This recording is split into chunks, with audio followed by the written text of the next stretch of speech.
السلام علیکم ناظرین، میں ہوں سمیع ابراہیم اور آپ دیکھ رہے ہیں سمیع ابراہیم یوٹیوب چینل۔ آج 23 نومبر ہے اور ہفتے کا دن ہے۔ بڑا امپورٹنٹ ایک مسئلہ ہے، ڈیولپمنٹ ہے جو میں آپ کے ساتھ آج اس ویڈیو میں ڈسکس کروں گا، اور وہ ہے پاکستان اور چائنا کے تعلقات، اور خاص طور پر سی پیک۔ اس وقت امریکہ نے ایک بھرپور پاکستان کے اوپر ایک حملہ لانچ کیا ہے، سفارتی بھی ہے، یہ میڈیا کے ذریعے بھی ہے، اور جو پاکستان میں جو ان کے دوست ہیں ان کے ذریعے بھی اس حملے کو کیا گیا ہے، اور اس کا مقصد صرف یہ ہے کہ سی پیک پر کام رکے اور پاکستان اور چائنا کے درمیان جو تعلقات ہیں وہ کسی طرح اس میں رکھنا ہو، اس میں خرابی ہو۔ اور اس حوالے سے میں آپ کو ڈیولپمنٹس بتاؤں گا بھرپور انداز میں، اور پھر یہ بھی آپ کو بتاؤں گا کہ عمران خان اس کو کیسے کاؤنٹر کر رہے ہیں، کیونکہ پاکستان کی فوج نے اور وزیر اعظم عمران خان نے بالکل بھرپور انداز میں کھل کر امریکہ کو یہ بتا دیا ہے کہ سی پیک کے حوالے سے کوئی کمپرومائز نہیں ہوگا، اس پر مکمل طور پر عمل درآمد ہوگا، اور اسی لیے general Asim Saleem Bajwa retired general, ان کو سی پیک اتھارٹی کا چیف بنایا جا رہا ہے، اور اسد عمر کو واپس دوبارہ منسٹری آف پلاننگ دی گئی ہے۔ یہ بھی میں آپ کو بتاؤں گا کہ خسرو بختیار کیا کر رہے تھے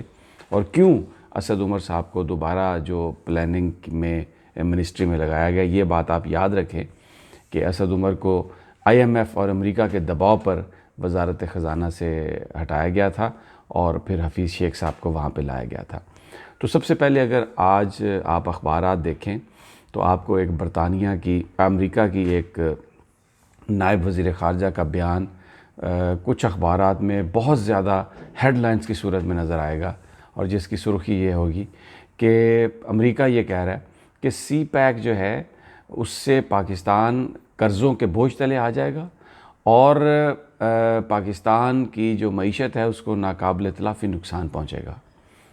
جب آپ ان اخبارات کو دیکھیں گے، ان کی بڑی بڑی سرخیاں دیکھیں گے، تو آپ کو پتہ چل جائے گا کہ ان اخبارات کا بھی کیا رول ہے۔ میں اس کو چھوٹی سی مثال دیتا ہوں کہ اگر کوئی شخص پتہ چلے کہ کوئی اس کے بزرگوں کو گالی نکال رہا ہے،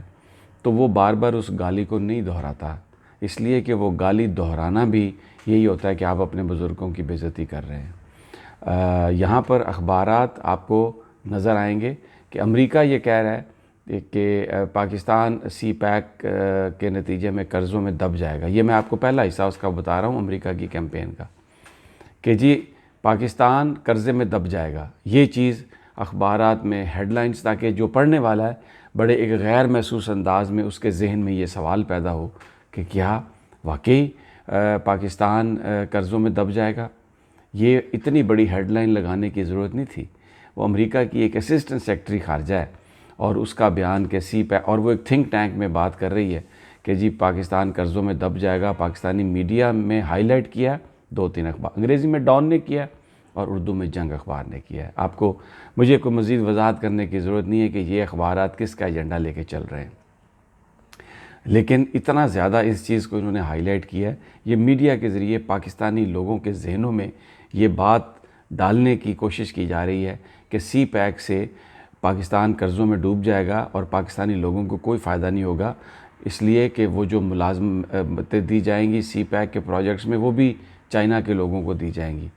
تھوڑا عرصہ پہلے آپ کو میں یاد دلا دوں کہ میڈیا میں ایک بڑی کیمپین چلی تھی کہ پاکستانی جو لڑکیاں ہیں وہ اسمگل ہو کے چائنا جا رہی ہیں، اور چائنیز وہاں پر ان کے ساتھ اس طرح کا کام کروا رہے ہیں، غیر اخلاقی سرگرمیوں میں ملوث ہیں۔ اس کا مقصد بھی چائنا اور پاکستان کے درمیان اختلافات پیدا کرنا تھا، پاکستانی لوگوں کے ذہنوں میں چائنا کے حوالے سے شکوک کو ابھارنا تھا۔ 2-4-5 لوگوں نے کوئی برا کام کیا ہوگا، لیکن جس انداز میں تب بھی میڈیا نے کیمپین چلائی تھی وہ بھی اسی کیمپین کا ایک حصہ تھا۔ اب آج جو ایلس ویلس نے 3-4 باتیں کہیں جو ان اخبارات نے بہت اوپر اٹھا کے رکھی ہیں، ایک تو یہ کہ پاکستان قرضوں میں ڈوب جائے گا، دوسرا یہ کہ ریلوے کا منصوبہ پہلے $8 بلین کا تھا، جو پشاور سے کراچی تک نیا ٹریک بنانا ہے تاکہ سپیڈ تیز ہو اور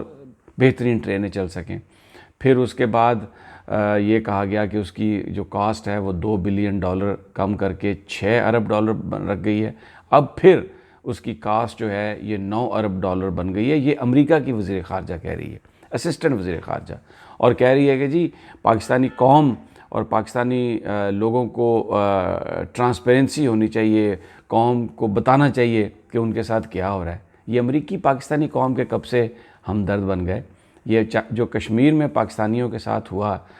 مسلمانوں کے ساتھ ہوا, اس پر امریکہ والے خاموش ہیں. یہ جو بھارت روزانہ LOC پر اتنے زیادہ فائرنگ کرتا ہے, لوگوں کو مارتا ہے,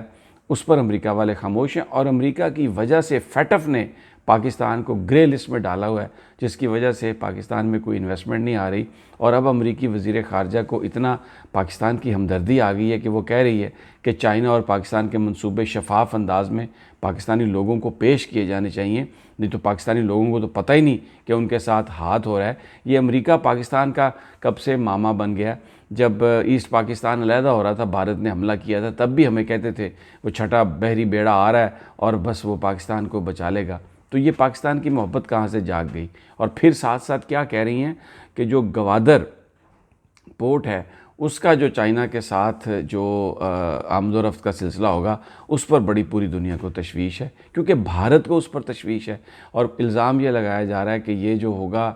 گوادر کا جو راہداری ہے یہ ایک فوجی اس کی اہمیت ہے اور اسلحہ بھی ادھر سے آ جا سکے گا. تو وہ جو تکلیف ہے امریکہ کو پاکستان کے ساتھ یہ ہے کہ چائنا کے ساتھ ریلیشن شپ کیوں بڑھ رہا ہے, چائنا پاکستان میں انویسٹمنٹ کیوں کر رہا ہے, اور اس کے لیے وہ اپنے میڈیا کو بھی استعمال کر رہے ہیں. ان کے چھوٹے چھوٹے جو اہلکار ہیں ان کے بیانات بہت بڑے بڑے انداز میں, یہ میڈیا آپ کو بالکل یہ سمجھ جانا چاہیے کہ یہ کس کی پالیسی کی حمایت کر رہا ہے. میں اس سے زیادہ کچھ نہیں کہوں گا, اس لیے کہ میرے پر آلریڈی ان لوگوں نے بہت کیسز کیے ہوئے ہیں. لیکن یہ میں آپ کو بتا دوں, میں پاکستانی قوم کے لیے ہم کبھی کسی سے ڈرنے جھکنے والے نہیں ہیں. اور یہ بات میں واضح کر دوں کہ آج جس طرح ڈان نے اور جنگ نے, جس طرح امریکہ کی ایک چھوٹے سی نائب جو سیکرٹری خارجہ ہے, جس کا امریکی اخبارات بھی جس کے بیان نہیں چھاپتے, اتنی بڑی بڑی سرخیوں سے چھاپ کے پاکستانی لوگوں کے ذہنوں میں یہ بات ڈالنے کی کوشش کی ہے ایک بڑے غیر محسوس انداز میں, پروپیگنڈے کی لیٹسٹ ٹیکنیکس کے ساتھ, کہ یہ جو سی پیک ہے اس سے پاکستانی عوام کو فائدہ نہیں ہوگا, اس میں ٹرانسپیرنسی نہیں ہے, اور یہ پاکستانی اس کو معاہدے کو پورا کھول کر بیان کرنا چاہیے. اور پھر ایک بھائی یہ بھی بات کہی ہے کہ پاکستان ان قرضوں کو 4-5 سال کے بعد, یہ $15 ارب کا ایک قرضہ ہے, $6-7 ارب کا ایک قرضہ ہے, جب پاکستانی اس کی پیمنٹ واپس نہیں کر سکیں گے تو پھر اس وقت پاکستان کو مشکلات کا سامنا کرنا پڑے گا. لیکن میں آپ کو دوستوں بتاتا ہوں کہ چائنا جو کس قدر ایک بہادری کے ساتھ پاکستان کے ساتھ کھڑا ہے, جس نے کشمیر کے مسئلے پر بھی پاکستان کا ساتھ دیا, اور آج پھر چائنی سفیر نے یہ کہا ہے کہ ایلس ویلس کو مخاطب کر کے کہ یہ تم ہو جو پاکستان پر آ کے دباؤ ڈالتے ہو, کہ IMF دباؤ ڈالتا ہے کہ میں اپنے قرضے کو آگے نہیں لے کے جاؤں گا. جو یہ ادارے جو امریکہ کے زیر تسلط فائنینشیل ادارے ہیں وہ پاکستان کو بلیک میل کرتے ہیں. اگر پاکستان, آج ہم چائنا کی طرف سے یہ بتاتے ہیں کہ اگر کوئی قرضہ ہے اور پاکستان اگر اس کی قسطیں ادا نہیں بھی کر پا رہا تو چائنا پاکستان پر دباؤ نہیں ڈالے گا. چائنا پاکستان کا دوست ہے اور وہ دوستی کئی دہائیوں سے وہ محیط ہے وہ دوستی. چائنا کبھی بھی پاکستان پر دباؤ نہیں ڈالے گا. اور دوسرا, چائنا کے سفیر نے یہ کہا کہ ابھی تک جو سی پیک نے پاکستان میں 75,000 نوکریاں 75,000 جابز کریٹ کی ہیں. تو یہ کہنا کہ سی پیک پاکستان میں کسی طرح کی بھی کوئی نوکری کریٹ نہیں کرے گا یا یہاں پر سارے کے سارے چائنیز آئیں گے, تو یہ بات قطعی طور پہ غلط ہے. اور دوستو ساتھیوں, اب میں آپ کو بتاتا ہوں کہ وزیر اعظم عمران خان اور پاکستان کی فوج اس حوالے سے کیا کر رہی ہے.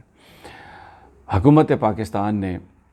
آج سے 6-7 مہینے پہلے 4-5 مہینے پہلے ایک سی پیک اتھارٹی بنائی تھی, اور اس کا بنانے کا مقصد یہ تھا کہ یہ جو سارے میگا پروجیکٹس ہیں ان کو کوئی ایک باڈی جو ہے وہ کنٹرول کرے, کیونکہ پاکستان میں مرکز اور صوبوں کے درمیان بار بار اختلافات بنا دیے جاتے ہیں. کبھی سندھ رونے لگ جاتا ہے, کبھی KPK کی آواز آتی ہے, کبھی بلوچستان سے آواز آتی ہے. تو انہوں نے یہ فیصلہ کیا کہ تمام جو منصوبے ہیں, جس میں ریل کا منصوبہ ہے, گوادر کا منصوبہ ہے, اور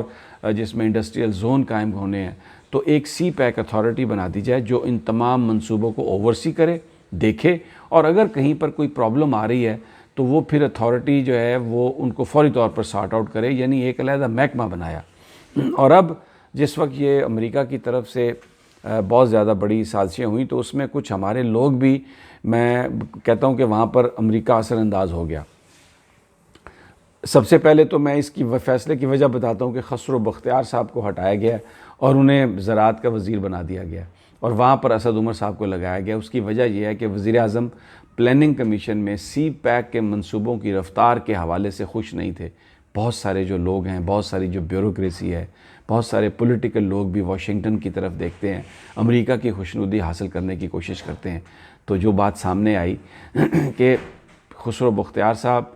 اس کو کنٹرول نہیں کر سکے، یا ہو سکتا ہے، میں کسی پہ شک کا اظہار نہیں کرتا، لیکن ان کو تبدیل کیا پرائم منسٹر نے اس لیے کہ سی پیک کے منصوبوں کے حوالے سے پلاننگ کمیشن کے اندر جو تیزی آنی چاہیے تھی وہ تیزی نظر نہیں آئی، اور اس بات کو پوائنٹ آؤٹ کیا گیا۔ وزیر اعظم عمران خان خود بہت کین ہے، اور ان کی جو جنرل قمر جاوید باجوہ کے ساتھ انڈرسٹینڈنگ ہے وہ ایک ہے کہ پاکستان کے مفادات کے حوالے سے، چائنا کے ساتھ پاکستان کی دوستی کے حوالے سے کوئی کمپرومائز یا کوئی سودا نہیں کیا جائے گا اور اس میں کوئی کوتاہی نہیں کی جائے گی۔ اس لیے وہاں پر سے خسرو بختیار صاحب کو ہٹایا گیا اور اسد عمر صاحب کو لایا گیا، کیونکہ اسد عمر صاحب آئی ایم ایف سے لون لینے کے حوالے سے پاکستان کی شرائط کو سامنے رکھ رہے تھے اور وہ آئی ایم ایف کے آگے جھکنے کے لیے تیار نہیں تھے، جس پر وہ ڈیلے بھی ہوا۔ اور کیونکہ اس وقت پاکستان کو وہ آئی ایم ایف سے وہ ایک لون چاہیے تھا، مجبوری تھی ری پیمنٹس کے بیلنس کے لیے، تو اس لیے ان کو وہاں سے تبدیل کیا گیا تھا۔ لیکن اب کیونکہ یہ چائنا کا معاملہ ہے اور سی پیک کے منصوبوں کے لیے اس بندے کی ضرورت تھی جو امریکی دباؤ بالکل برداشت نہ کرے، تو اس لیے اسد عمر صاحب کو پرائم منسٹر عمران خان نے چنا کہ آپ سی پیک کے جو منصوبے ہیں ان کو دیکھنے کے لیے آپ پلاننگ کمیشن میں آ جائیں، کیونکہ پلاننگ منسٹری کا اس سے گہرا تعلق ہے۔ دوسری جانب اتھارٹی کو فوری طور پر جو فعال کرنے کا منصوبہ بنایا گیا، اس میں جنرل عاصم سلیم باجوہ جو کور کمانڈر بلوچستان بھی رہے ہیں، اس سے پہلے D G I S P R بھی رہے ہیں، بہت ایک اچھی شہرت کے اور ایک محب وطن پاکستانی جرنیل ہیں۔ ایسا جنرل جو کبھی بھی پاکستان کے مفاد پہ سودے بازی نہیں کر سکتا اور پاکستان کے لیے مرنے کو ترجیح دے گا، شہید ہونے کو ترجیح دے گا، ان کو سی پیک اتھارٹی کا چیئرمین بنا دیا گیا۔ یہ جو دو تعیناتیاں ہیں، یہ پرائم منسٹر عمران خان نے یہ پوری دنیا کو پیغام دیا، امریکہ کو پیغام دیا کہ سی پیک کے حوالے سے کوئی کمپرومائز نہیں ہوگا، اور چائنا کو بھی یہ بتایا کہ کیونکہ سی پیک کی گارنٹی پاکستان کی فوج نے دی ہے۔ یہ منصوبہ بہت پرانا منصوبہ ہے، نواز شریف صاحب تو اس کا ایک کریڈٹ سیاسی بنیادوں پر لینے کی کوشش کرتے ہیں جو قطعی طور پہ غلط ہے۔ اس منصوبے کو گارنٹی جو کیا وہ پاکستان کی فوج نے کیا، اور مختلف حکومتیں پاکستانی فوج کی کنسلٹیشن سے ہی اس کی طرف دیکھتی رہی ہیں۔ تو یہ جو دو تعیناتیاں ہیں، خاص طور پر عاصم سلیم باجوہ صاحب کی، اس نے یہ میسج دیا ہے چائنا کو کہ پاکستان کی فوج اس کی گارنٹی ہے، دنیا کو یہ میسج دیا ہے کہ یہ منصوبہ ایسا ہے، اس پر کوئی کمپرومائز نہیں ہوگا، اور اسد عمر صاحب کو اس لیے لگایا کہ پلاننگ کمیشن فوری طور پر اتنی تیزی سے کام کرے سی پیک اتھارٹی کے ساتھ کہ پاکستان کو اس منصوبے کے صحیح بینیفٹس حاصل ہو سکیں۔ تو دوستو، سی پیک کے حوالے سے پاکستان پر پھر دوبارہ امریکہ نے ایک اوفینسو لانچ کیا ہے سفارتی طور پر، اور انہوں نے جہاں جہاں ان کے اثر والے آفیسرز تھے، اس کی سپیڈ کو سلو کر دیا، اس کی رفتار کو کم کر دیا، تاکہ چائنیز بددل ہو جائیں، تاکہ چائنیز یہ سوچیں کہ پاکستان میں یہ کام نہیں ہوگا۔ لیکن پرائم منسٹر عمران خان نے اور جنرل قمر جاوید باجوہ نے جو میسج دیا ہے وہ بالکل کلیئرٹی کے ساتھ میسج دیا ہے کہ کوئی بھی اس معاملے پر کمپرومائز نہیں ہوگا، اور سی پیک کے منصوبے پاکستان کے لیے بہتری کے منصوبے ہیں اور ان پر عمل درآمد جاری رہے گا۔ آپ میرے اس چینل کو سبسکرائب کر لیں، میں جیسے ہی اپنی اگلی ویڈیو اپلوڈ کروں گا، بیل آئیکن کو اگر آپ دبا دیں گے تو فوراً اس نئی ویڈیو کا نوٹیفیکیشن آپ کو ہو جائے گا، اور میں مزید اس حوالے سے بھی اور جو دیگر سیاسی صورتحال ہے اس کے حوالے سے بھی اپنی ویڈیوز بہت جلد اپلوڈ کروں گا۔